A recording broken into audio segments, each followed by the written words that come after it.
The Song of Lamech.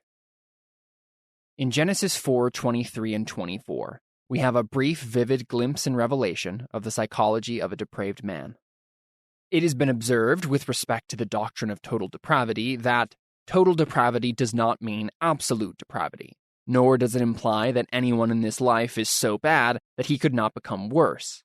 The depravity spoken of is total in its extent, not in its degree. In Lamech, we see the extent of depravity as it reveals itself in a man who places himself at the center of life in God's place. If a man wounds him, Lamech will kill him. If a youth bruises him, he shall die for it. But that is not all.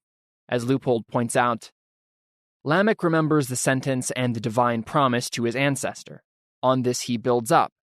If God will see to it that the one who harms Cain will have a sevenfold measure of punishment, Lamech, not needing or even despising God's avenging justice, will provide for himself by the strength of his own arm, reinforced by his son's weapon. A far more heavy punishment than God would have allowed, 77-fold. The arrogance and presumption are unbelievable. The spirit of self-sufficiency here expressing itself overleaps all bounds. This, then, coupled with its hate and revengefulness, makes it one of the most ungodly pieces ever written. Such are the achievements of human culture divorced from God. The inclusion of this dramatic boast in Scripture is not accidental but essential. Clearly, it is important for us to understand its meaning. An interesting, incisive, and theological comment by Cornelius Van Til phrases the psychology of Lamech in terms of 20th century religious thought. In a sense, it is a modernizing of the text, but since the contemporary mind is a development of the implications of the fall, Van Til's comment is all the more revealing because it indicates the clear link between the depravity of Lamech and that of 20th century man. According to Van Til, Lamech had told his wives how his great-grandfather many generations back had really believed in the objective existence of God. Lamech had told his two wives of the myth of Adam and Eve and of their prehistoric fall. Cain, he said, had actually feared that for his murder, some untoward termination of his life would come to him. But he, Lamech, had outgrown all that. For him, God was dead. He knew that God was a projection of the imagination of man. He knew that there had been no such thing as a confrontation of Adam with God in ordinary history.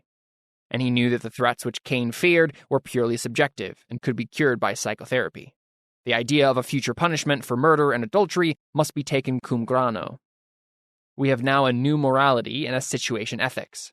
Eschatology, as well as prehistory, must not be placed on the same line with ordinary history. Adam lived in Urgeschicht, so let us eat and drink and commit adultery, for tomorrow we die. Van Til is right. Very clearly, we have here a new morality and a situation ethics. We have also a deliberate contempt expressed for God's declaration to Cain. Therefore, whosoever slayeth Cain, vengeance shall be taken on him sevenfold. Genesis 4:15. To understand Lamech's reference, the meaning of God's statement must be understood. Cain had committed murder and was clearly guilty and merited death. All the same, God prevented the execution of Cain and made public his protection of Cain. The reason for this is family law, which takes precedence over the death penalty. The family had a duty to denounce a delinquent son, but it could not, as with witnesses in other cases, be an executioner.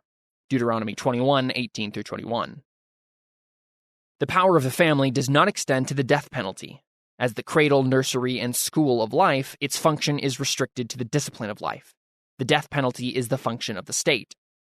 Because the family has such great powers, to give it also the power of death is to make it totalitarian. Since mankind in Cain's day was one family, father, mother, sons, and daughters, God at the very beginning restricted the power of the family in this area. It was more important to preserve the boundaries of the family's power than to bring judgment in time to a murderer. A very important point, among other things, is thus clearly in evidence. The righteousness of God manifests itself in law, and God reveals himself in his word and act in the framework of his righteousness and law. Lamech, as the new God of being, expressed his contempt for God's self-restraint and law. Lamech's concept of God, i.e. of himself, was of a free God, a God beyond good and evil and thus beyond law. He could thus declare, "Hear my voice, ye wives of Lamech. Hearken unto my speech, for I have slain a man to my wounding, and a young man to my hurt. If Cain shall be avenged sevenfold, truly Lamech 70 and sevenfold." Genesis 4:23 and 24. In Lamech's thinking, if God exists, he is a fool. To have the power he claims to have and not to use it is folly. It is more logical to believe, Lamech implied, that God, if he exists, has no power. He is impotent. Not so Lamech. At his will and without restraint, he has the power to avenge himself 70 and sevenfold, and he boasts of the death he has just brought to 2 men. Lamech thus boasted that he had exploded the myth of God's law and of God's morality. He did as he pleased. It made no difference to Lamech whom he dealt with, a stranger or a son. If he were hurt or bruised, his vengeance would require death. The proud boastfulness of Lamech involves still another factor. He denied that he had any sense of guilt over committing murder. To have any guilt feelings would be to acknowledge God's law. As a result, Lamech takes the opposite course. Instead of nursing secret guilt feelings, he boasts of his crime and displays it as a virtue. It is a virtue because he has decided it must be so. He denied having guilt feelings because he denied that such a thing as sin is possible. Lamech lived beyond good and evil. To admit to guilt feelings was to admit to a sense of sin, and thereby to recognize God, however unwilling.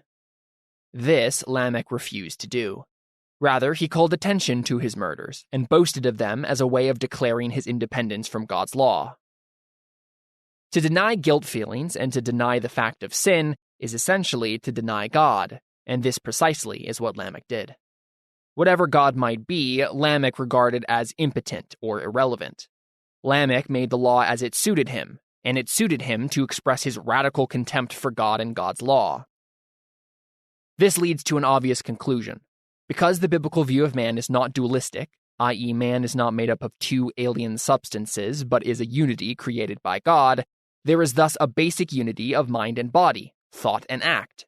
A man will act out his faith. The presuppositions of a man are implicit and explicit in his actions.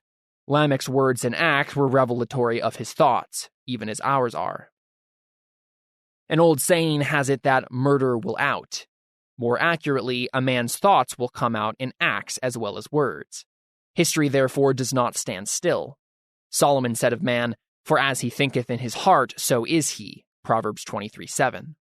What a man says today, he will probably do tomorrow. The idea, therefore, that pornography will not lead to sexual action or murderous ideas and plans to murderous acts is naive and foolish. Ideas are programs for action, and man's imagination is his drawing board for next year's campaigns and activities. Thus, for Sartre, man is completely and always free, or he is not free at all. This is not unlike Lamech's position. Dostoevsky observed that, if God did not exist, everything would be possible. When man, like Lamech, wills himself to be his own God, then he must wage war against everything that represents the true God, his true church, law, and word. It is total warfare for a dream of total freedom. Its goal is the death of God, to make way for the birth of a new God. As a result, history is a warfare between reprobate man and God. The warfare is bitter, but there can be no doubt as to the triumph of the sovereign God.